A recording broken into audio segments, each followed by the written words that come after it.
Hey, what's going on, guys? Thanks for coming back. So today we're going to do a walk around on the 2019 Toyota 4Runner, and this is the Off-Road Premium Edition. And we'll just start from the front and then go through the back and you know, engine bay and all that other stuff. So what do we have here? We'll start with the headlights. The housing is pretty much obviously stock, but I did replace the low beam with an LED, and I went with the Headlight Revolutions bulb. And I'll have all the items that I've used in the description below in case you're interested. But as everyone knows, the headlights on this, the OEM headlights on these are terrible, so and definitely highly recommend getting either HID or LED. All right, I also went, and I'm not sure if you can pick it up in there, I also went with an LED high beam, super bright. Now, if you drive with DRLs, they will flicker, but I don't use DRLs, so I just use it to high beam folks or whatnot, or if I need extra light. And again, that will be in the description below. And then going down, we upgraded to the Baja Designs Squadron, and these are plug and play. So the OEM fog lights are also terrible, and if I was to recommend first mods, I would definitely upgrade the lighting on these 4Runners, but highly recommend. And I went with the Amber's driving pattern. Actually, that might be all diffused. Again, that'll be in the description below. As we cross over here, you'll see that I do have the TRD Pro Grille, and that was, I believe, from eBay. I'll also have the link in the description. And instead of repeating myself, again, just look in the description for all those pieces and parts. Going and continuing with the front grille, I did go with the wow. I did go with the Raptor Lights, and these are, I believe, a gentleman from Instagram is where I picked these up, and they actually are held by zip ties. If you can see, they're actually really good. I like them. Sorry for the quality of the video, it's really bright today. I thought I'd get this done though, because this is the only time I had available. Anyways, alright, next we got the C4 Low Pro bumper. I went with the medium height bar, and I just think, you know, these complement the 4Runner really well. I didn't go for the full metal bumper because I actually like the front end of the 4Runner, so I just needed something that will hold a winch for future. I don't have a winch right now, but that's one of the things that I would like to get done. You can see it's got two openings, so to easily access your winch. So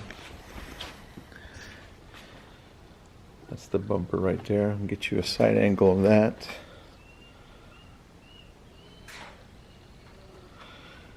And then to complement that, I got some white shackles. I believe that was from Amazon. So pretty much it. Now you notice on the front bumper that I did a high clearance cut. I always love the look of that high clearance cut. Now C4 does make the wings. I haven't decided yet whether if I want to jump to that, but for the most part, I call this the stage 1, and that's because I didn't cut up here I cut on the first line, and so far it's been great. I've wheeled it and haven't hit anything. So, and yeah, kind of like the look. All right, let's go ahead and do the wheels and tires. So the wheels is SCS SR8s, and this is on a negative 10 millimeter offset. I went with the brushed bronze, I believe is what they called it. And the tires are Wild Peak MTs, MT01, and the size is 285/70/17. Now you can see that it does poke a little bit, and that's because, let me see if I can get in there for you to see. And you might not be able to see it, but I do have the SpiderTrak's 1 1/4 spacer all the way around, and that gets me my nice offset. Now with this setup, there is no rubbing until I put the spacer in, and I had some slight rubbing, and I took care of that by cutting the fender, and you can see it's not bad. Just cut it, went all the way down. I still retain the caps, and then along with this setup, I did the body mount chop, and that was done by a local fab shop here in my area. All right, focusing in on the suspension, we got the Toytec Boss Aluma series and paired it with the Camburg ball joint upper control arm. Now this setup with this upper control arm has been really great, super smooth. I know a lot of people complained about it being too stiff, but hey, if you grew up with lowered cars, this is actually a nice ride. No complaints. It's actually rides really nice.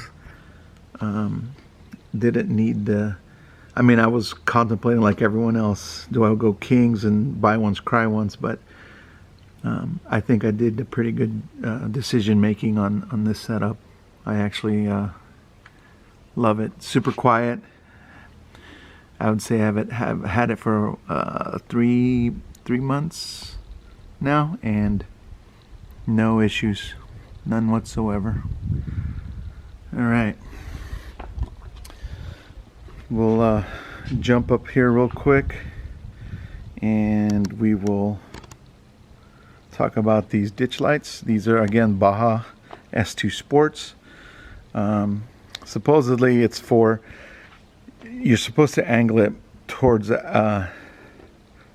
you know, to your what is it, left, your right, to see the ditch, but I've decided to point them straight, and we'll be using them as a chase lights. I'll have one there and one on the other side there, and I'll have 2 more in the rear, obviously once I get the rack, and I'll use those as chase lights. So if and when we do caravanning in a dusty road, I'll basically just turn those on, and being that they're amber, they should cut through the dust, and the people behind me or even in front of me will be able to see me.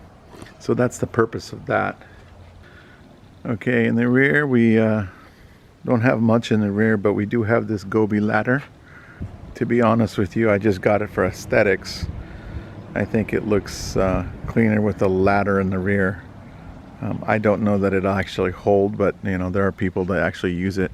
I got it for eventually I want to be able to mount a rotopack here on the side. So again, Gobi is the ladder, and then down here we got the Factor55 HitchLink 2.0, and just got a standard hitch lock, and that's been great. Okay, so now we're in the engine bay here, And for the most part, the engine is pretty much stock. I haven't touched anything in the engine as far as performance wise. I did want to point out a couple things. Battery terminals. These are the SDHQ battery terminals, billet. And the reason why I upgraded was that nothing wrong with the OEM, but I've been accumulating a lot of accessories and I needed more mounting points, and this battery allows for several accessory mounts.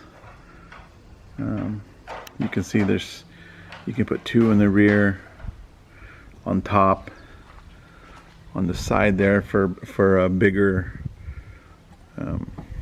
eyelets, and then obviously this is to tighten the screw. So yeah, got the positive and negative, and I think it looks cool too. Hope to upgrade the battery soon, and then we'll replace the battery holder with a nice billet one to match.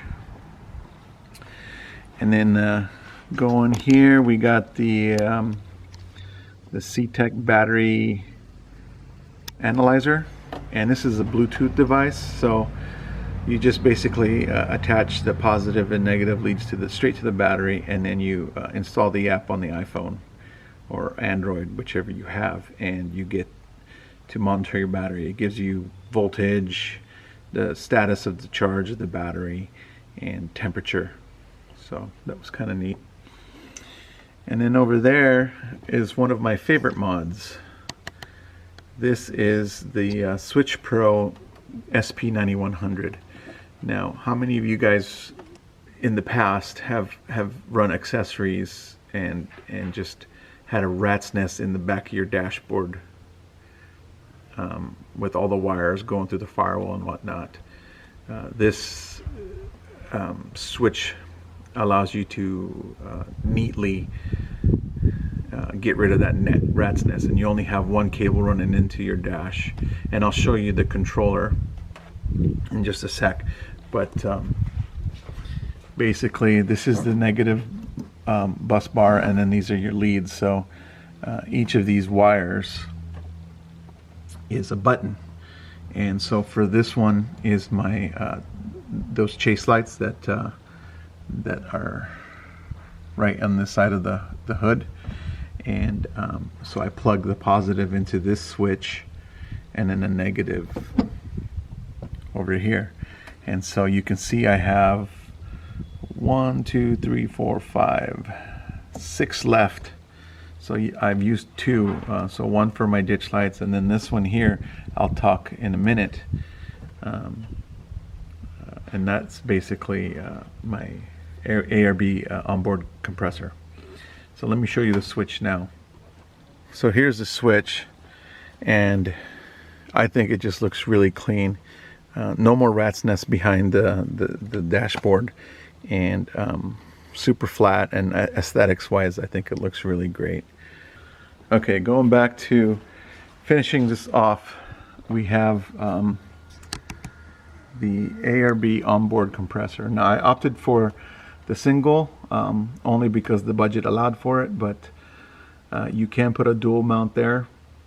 You'll have to just get another mount for it, but the mount that this ARB is sitting on is an LFD off-road mount, and I haven't used it yet, but I can't wait to use it.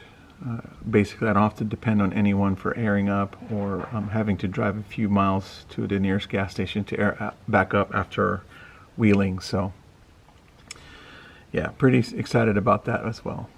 One thing I almost forgot to mention was that I did install some KC Cyclones for under the hood light, and these things are bright. And if you saw my install video on that, you can see how bright they are, and I'll do a little B-roll and show you that. But they basically, I mean, once those turn on, it lights up the whole entire engine. Okay, before we get inside the vehicle and show you the inside, wanted to point out I am running dash cam, and this particular one is the black view.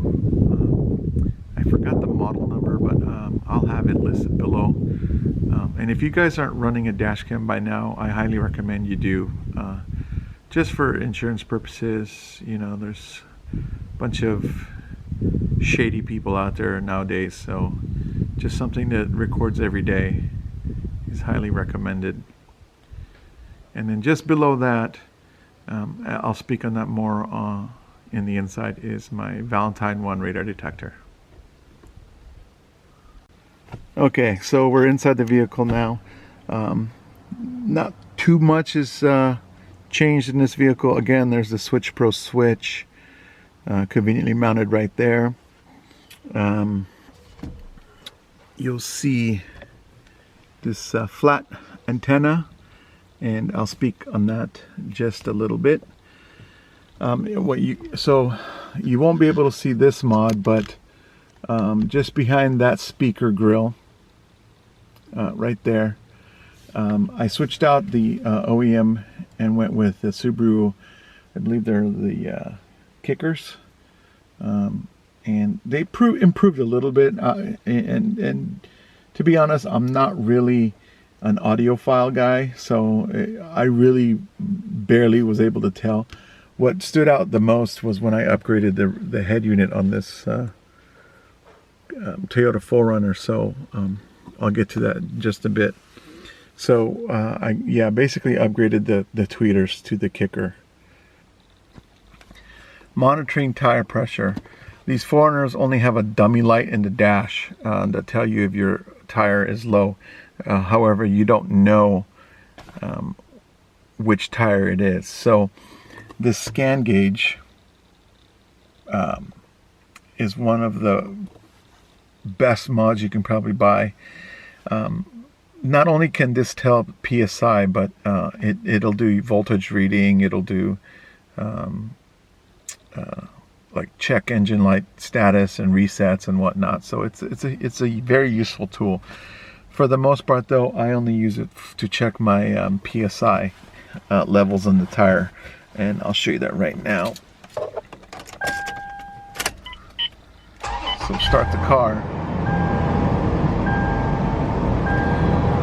and you can see it takes a while. Those negative 14s will actually do the reading.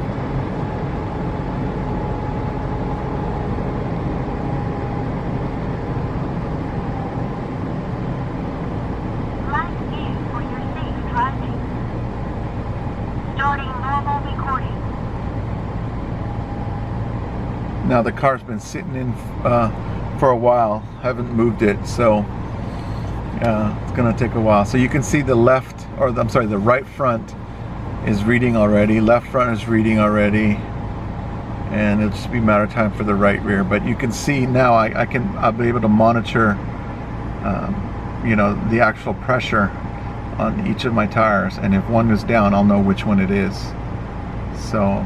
I highly recommend getting one if you don't have one. I just don't like the dummy light. Alright, moving over, simple mod yet very effective is the ram mount magnet that I screwed on the side of the bezel, and that allows me to mount my phone, and it's super quick. I had the X grip. I also had a tack form, which is similar to the 67 Designs universal phone mount, but I find that the magnet mounts is the quickest. So how that looks like. So yeah, I thought that's the best mount so far that I've messed with. Now, I pointed out of that flat antenna and what it's for. It's actually my my internet for the car. The biggest mod in the inside of this vehicle is the head unit. I went with the T9 head unit, and I love this thing. This thing's awesome. As you can see, it shows you which door is open. I'll go ahead and press the button here. and indicate that the door is closed. So best mod. Let's go ahead and hit home. This is the actual that's the head unit radio, and then if you hit home, that's the launcher for Agama launcher for the head unit. So you go to apps. These are all my apps are. So super neat. You can see there it's got my well, it just went out, so I have a bad area for reception, but basically I just picked up another SIM card from my account and installed it on this, and now I don't have to hotspot my phone or anything like that. This has CarPlay. I don't use it though because I use the Android. I use this as a tablet and it's very powerful. So yeah, if you want more videos on this, I'll do a separate video. You know, but again, that's if you guys are interested in that. Moving up here, this is the Valentine 1. I've had this thing since forever. This is like the first gen. You can see how fat it is. But I've always used this V1 on all my vehicles, and as I upgrade the vehicles, I just move them over to my new one. So it's currently here in the 4Runner. It's old, probably has old firmware, but hey, it still runs, it still works, and it still detects. So until it doesn't, I won't upgrade. All right, so now we swing over to my most recent mod, I believe, is the 67 Designs command center that I'm putting together. It's not quite built yet. I'm missing a few things. Actually, one more only. But I went with their Series 55 track bar. I'll have a video of the install on this soon. I'm just waiting for one more piece and then I'll put the video together. But I do have carbon fiber arm from 67 as well. And this will basically hold my mobile ham radio, which is a Baofeng. And that's the one piece I'm waiting for, is the mount that holds the Baofeng, and then eventually it'll hold a mic for my mobile radio. I don't have that yet, but I plan to install it here somewhere. It's probably going to be the ICOM. I've been going back and forth with ICOM or Yaesu, and I think I'm going to go with ICOM just because it's the most basic, I think, and I don't need any of that APR stuff. I'm not a ham radio nerd, and I only need it for communication. I don't do all the fancy stuff. So yeah, can't wait to get that one going. Alright guys, so that's my walk around. Hope you guys enjoyed that, and if you have any questions, let me know. If you want me to elaborate on one piece more, let me know and I'll make another video. So far I've been really enjoying this build, and I think this is one vehicle that will stay for a while. I had a Tundra and I just found it a little too big in the trails, so hopefully this will serve its purpose better. Alright guys, thanks for watching.